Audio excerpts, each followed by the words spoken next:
अवधूत चिंतन श्री गुरुदेव दत्त श्री स्वामी समर्थ. मी शीतल तुमच्या सगळ्यांचं चॅनलमध्ये स्वागत करते. नॅचरल सुरुवात करते. म्हणजे श्रावण महिना चालू आहे. तर श्रावण महिन्यामध्ये आपल्याला जर पार्थिव शिवलिंगाची पूजा करायची इच्छा असेल तर नक्कीच ती पार्थिव शिवलिंगाची पूजा आपण या श्रावण महिन्यामध्ये कशा पद्धतीने करू शकणार आहोत. त्याची पूजा मांडणी असेल, सोबत आपली पंचोपचार पूजा असेल, अभिषेक असेल आणि सगळ्यात महत्त्वाचं नैवेद्य काय दाखवायचं आहे आणि त्या पार्थिव शिवलिंगाची म्हणजेच मातीच्या शिवलिंगाचे आपल्याला विसर्जन दुसऱ्या दिवशी कशा पद्धतीने करायचं आहे याबद्दल संपूर्ण माहिती तुम्हाला आजच्या व्हिडिओ देणार आहे. नक्कीच व्हिडिओ पूर्ण बघा, स्किप न करता बघा, जेणेकरून तुम्हाला संपूर्ण माहिती व्यवस्थित कळेल. तर मंडळींनो, तुम्हाला म्हटल्याप्रमाणे श्रावण महिना, या महिन्यामध्ये आपण देवादेव महादेव यांची आराधना, उपासना, मंत्र, स्तोत्र, पारायण असेल, विविध ग्रंथाचं पारायण असेल, सोबत रुद्राभिषेक असेल, या सर्व गोष्टी आपण करत असतो.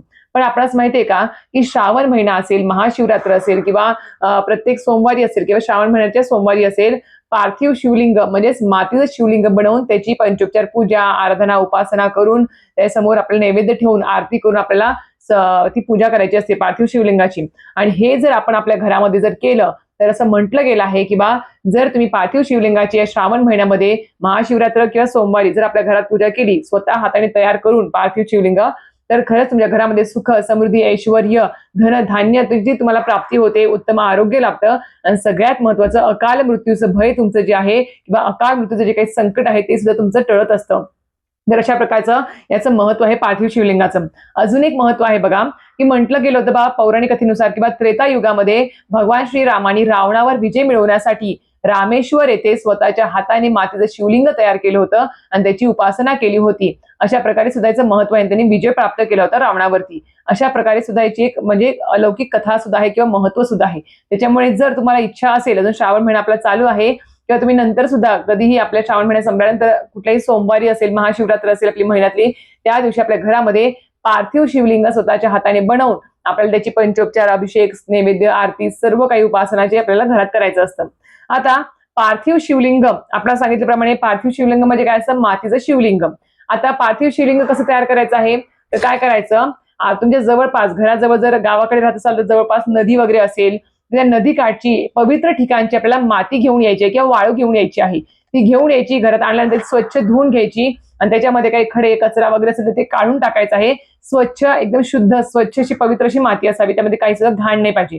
धुवून वगैरे घ्यायची आहे ती आपल्याला. धुवून घेतल्यानंतर आपल्याला काय करायचं आहे, त्या मातीमध्ये आपल्याला गंगाजल आहे, गाईचं दूध आहे, थोडंसं शेण आहे, सोबत आपल्याला त्याच्यामध्ये आपल्याला थोडंसं मध आणि थोडंसं भस्म मिसळून आपल्याला त्याचा गोळा तयार करायचा आहे त्या मातीचा.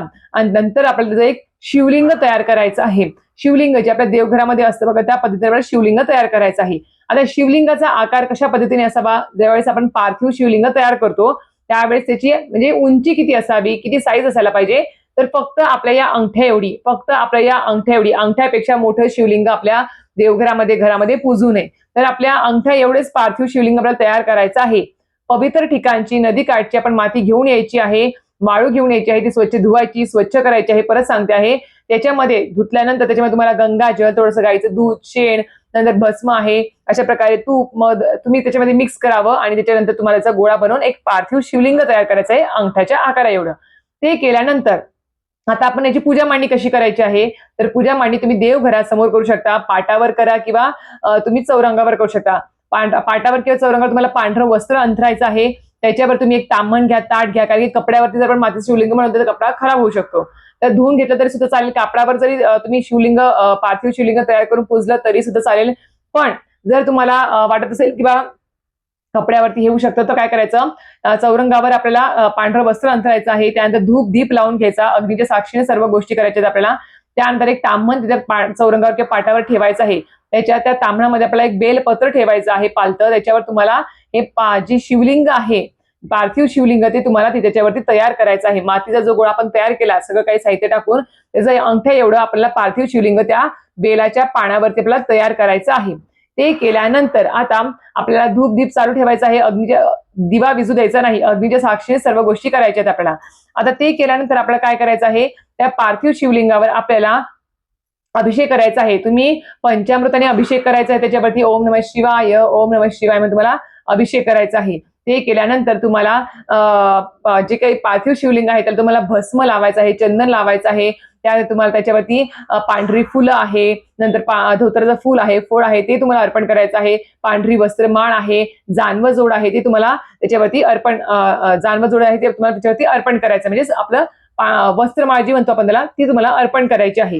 त्यानंतर तुम्हाला बेलपत्र होईल तेवढं तुमच्याकडे जेवढे बेलपत्र आहे, तुमची यथाशक्ती जेवढी इच्छा आहे बेलपत्र अर्पण करायची पार्थिव शिवलिंगावर, तेवढे तुम्ही बेलपत्र त्या पार्थिव शिवलिंगावर तुम्हाला अर्पण करायचे आहे. ओम नमः शिवाय, ओम नमः शिवाय म्हणून ते अर्पण करायचे आहे. ते केल्यानंतर तुम्हाला जी काही सेवा तुम्हाला करायची आहे महादेवांची, जी कुठली असेल, शिवलीलामृताचं पारायण असेल, ओम नमः शिवायचा पूर्ण एक माळ जप असेल, किंवा इतर जे काही सेवा असतील तुम्हाला जे काही करायचे आहेत ते तुम्हाला त्या पार्थिव शिवलिंगासमोर बसून तुम्हाला करायच्या आहेत.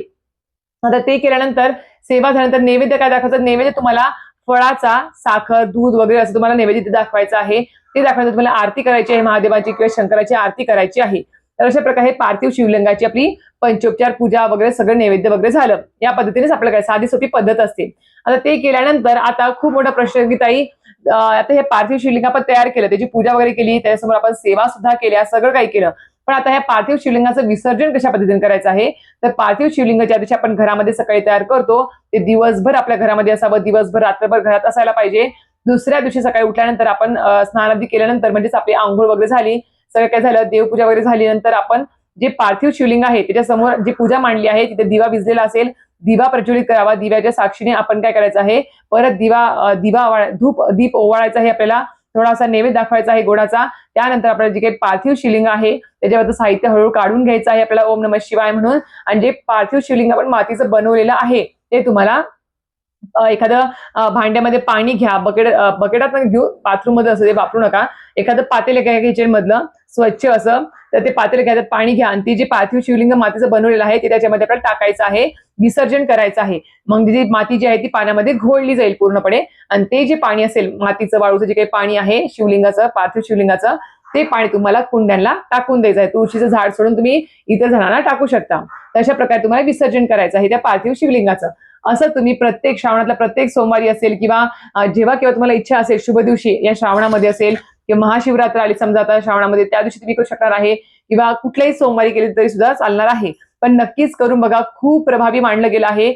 पार्थिव शिवलिंगाची पूजा आपल्या घरामध्ये जर आपण स्वतःच्या हाताने तिथे, एकतर कसं आहे, सुरुवातीपासून माती आणण्यापासून सर्व गोष्टी आपण स्वतः करतो आणि त्यानंतर आपण स्वतःच्या हाताने ते शिवलिंग तयार करतो, मनोभावे श्रद्धेची उपासना करतो, आराधना करतो, अभिषेक असेल, मंत्र स्तोत्र सेवा करणे असेल, नैवेद्य आरती सर्व काही करतो. त्याच्यामुळे पार्थिव शिवलिंगाची पूजा देवघरामध्ये किंवा आपल्या घरात करणं खूप शुभ मानलं गेलेलं आहे, अत्यंत फलदायी मानलं गेलेलं आहे. त्याच्यामुळे तुमची जर काही इच्छा असेल, जर तुम्हाला वाटत असेल आपल्या घरामध्ये सुख, समृद्धी, ऐश्वर्य, धनधान्य, उत्तम आरोग्य नांदावं, अकाल मृत्यूचं जे काही संकट आहे ते आपल्या कुटुंबावर कधीच येऊ नये असं वाटत असेल, तर नक्कीच आपल्या घरामध्ये श्रावण महिन्यामध्ये पार्थिव शिवलिंगाची पूजा करायला विसरू नका. तर अत्यंत साधी सोपी पद्धत होती, तुम्हाला सांगितल्याप्रमाणे याच पद्धतीने तुम्हाला पार्थिव शिवलिंगाची पूजा आपल्या घरामध्ये करायची आहे. तर अशा प्रकारे तुम्हाला संपूर्ण माहिती सांगितली आहे. तरी सुद्धा काही प्रश्न असेल तर नक्कीच कमेंट बॉक्समध्ये विचारा, 100% मी तुम्हाला त्याचा उत्तर द्यायचा प्रयत्न करेल. व्हिडिओ इथे थांबवते. व्हिडिओ आवडला असेल तर नक्कीच व्हिडिओ लाईक, शेअर, सबस्क्राईब करायला विसरू नका. श्री स्वामी समर्थ.